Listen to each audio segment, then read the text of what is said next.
6 কোটি প্লাস যে অর্থ টাকাটা আমাদের কাছে আছে সরকারের ফান্ডে আমরা জমা দিয়ে দিব।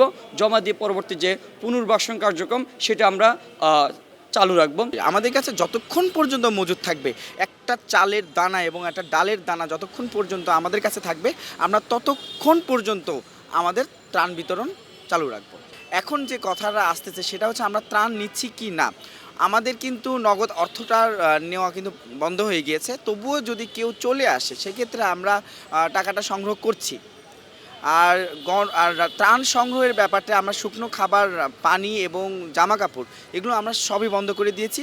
এখন শুধুমাত্র আমরা ভারী ত্রাণ যেরকম চাল, ডাল, তেল, আপনার রান্নার জন্য যে অন্যান্য সামগ্রীগুলো প্রয়োজন হয় আমরা সেই খাবারগুলোই একমাত্র গ্রহণ করছি। বন্যার পরবর্তীতে পানি চলে যাওয়ার পর বা সেই সময়টাতে কিন্তু অনেক মানুষের খোস, পাছড়া, এক ধরনের ফুসকুড়ি সেটা দিয়ে পানি বের হয় এবং খুব চুলকানি ওখানে অনুভূত হচ্ছিল। তো আমরা এই বিষয়গুলো কিন্তু এখানে রিসার্চ করে মেডিকেল টিমের মাধ্যমে ঔষধগুলো নিয়ে আমরা সেখানে কিন্তু ফিল্ডে কাজ করছি। তো এখন আরেকটা বিষয় যেটা রেস্কিউ টিমের একটা অংশও কিন্তু আমাদের ছিল। আমাদের যে বৈষম্যবিরোধী ছাত্র আন্দোলনের যারা ওইখানে বিভিন্ন জেলা এবং উপজেলায় রয়েছে তাদের মাধ্যমেই কিন্তু আমরা এই রেস্কিউ টিমটা চালু করেছি। আমাদের হয়তো আজকে যে কর্মসূচিগুলো আমরা স্টপ করে দিয়েছি সেটার একটা ব্রিফিং আমরা মিডিয়ার সামনে করব। আমি আসলে সেখানেই সব কিছু বলতে চাচ্ছি এবং আমাদের কাছে লিস্ট আছে এবং ডাটা আছে, এটা আমরা ব্রিফিংয়ে উল্লেখ করব। আমাদের পর্যাপ্ত ভলেন্টিয়ার কিংবা স্বেচ্ছাসেবক না থাকার কারণে আমরা পরবর্তী কার্যক্রম সেটা চালানো আমাদের পক্ষে সম্ভব না। সেই ধারাবাহিকতা আমরা সিদ্ধান্ত নিয়েছি আমাদের কাছে যে অর্থ আছে সেটা আমরা সরকারের ফান্ডে আমরা জমা দিয়ে দিব। জমা দিয়ে পরবর্তী যে পুনর্বাসন কার্যক্রম সেটা আমরা চালু রাখবো। সেই পুনর্বাসন কার্যক্রম অলরেডি শুরু হয়ে গেছে।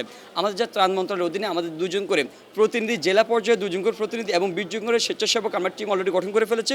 আমরা আগামী কাল থেকে কিংবা আগামী পরশু থেকে আমরা পুরো উদ্যমে এই কাজ চালিয়ে যাব। যদি ভলেন্টিয়ার থাকতো সেক্ষেত্রে হচ্ছে আমরা প্রত্যেকটি উপজেলা, প্রত্যেকটি ইউনিয়ন পর্যায়ে যেভাবে আমরা শুকনো খাবার পৌঁছাতে পেরেছি সেই ইউনিয়ন পর্যন্ত আমরা এই যে বাড়ি খাবার পৌঁছানোর কার্যক্রম চলমান রাখতাম।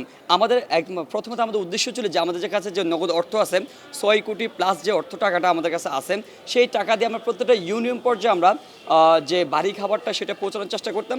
কিন্তু আমাদের কাছে ভলেন্টিয়ার না থাকার কারণে ইউনিয়ন পর্যায়ে আমাদের পৌঁছানো সম্ভব হচ্ছে না। আমরা সেই টাকাটা সরকারের কোষাগারে জমা দিব, সেই সরকার সেই কার্যক্রম পরিচালনা করবে। সবাই যখন জোয়ারে গা ভাসায়, কেউ কেউ শির দাঁড়া সোজা করে ঘুরে দাঁড়ায়। সময় যেখানে প্রতিনিয়ত হার মেনে নিতে শেখায়, কেউ কেউ চ্যালেঞ্জ ছুড়ে দেয়।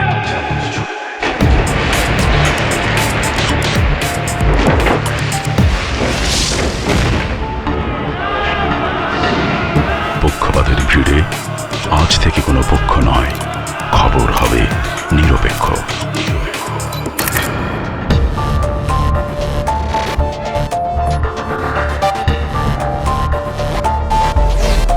বানোয়াট তথ্যবাদ, খবর হবে নিখাত। ভেঙে গুজবের শিক, খবর হবে নির্ভীক। এলো মুক্ত চিন্তার স্বাধীন দৈনিক খবরের কাগজ। এখন খবর হবে নিখাত, নির্ভীক, নিরপেক্ষ।